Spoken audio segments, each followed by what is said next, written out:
Flecktarn is the coolest camo. I haven't even started the video yet, and I can already smell the neckbeards in the comment section.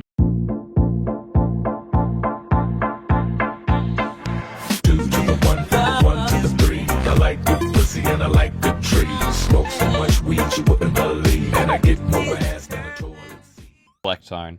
What a cool camo pattern. Enjoyed by only the most scholarly people.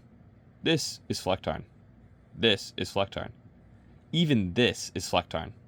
So what really is Flecktarn? Well, in 1976, the West German Bundeswehr began camo trials so they could replace their moleskin uniforms they had been using since the early 50s. The pattern at the time was known as Flecktarn Muster B. It was put up against 3 other patterns and was proven to be most effective. However, even with this evidence, the Bundeswehr did not actually adopt it until 1989. This was seen with the fall of the Berlin Wall and unification of Germany. Now that the Bundeswehr was both East and West Germany combined, it quickly filled in as a new camo for all uniforms. Flecktarn before 2005 was quite vibrant and bright. However, with many other NATO countries finding themselves in warmer and tropical environments like Afghanistan and Iran, the pattern itself was quickly made less vibrant. This is the reason for the big difference of patterns you may see on the market. I'll actually get back to this point in a minute. So why is this Flecktarn? Well, the translation for Flecktarn is actually spot camo. The name itself is applied to all spot patterns in the same shape and layout. Now, Flecktarn, the way most of you know it as, is actually called 5 Farben Tarndruck, 5 FTD or 5 Farb for short. Now, what most know as tropentarn is really called 3 Farben Tarndruck, 3 FTD or 3 Farb for short. The number stands for the amount of colors in the pattern itself. Here's the 5 in the 5 Farb. And now here's a 3 in the 3 Farb.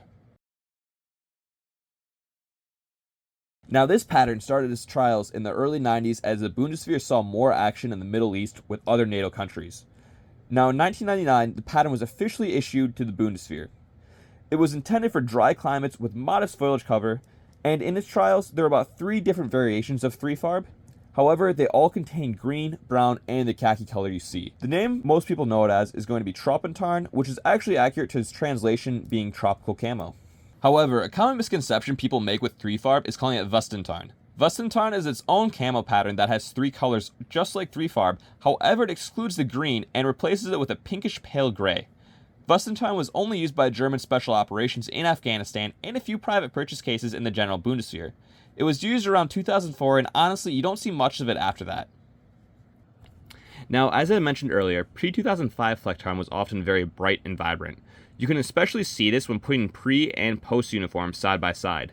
I personally prefer the newer style as it blends in much better. However, pre-2005 Flecktarn definitely is an iconic look. Now, different brands of Flecktarn will also show slight differences in colorization. While the pattern will remain true to standards, fading will often cause uniform pieces to look different. However, if you buy fake Flecktarn made by companies like Miltech, the pattern's colors will be very off. Here I have a side-by-side example of the Miltech reproduction pattern on a uniform and a uniform piece made by Leo Kohler.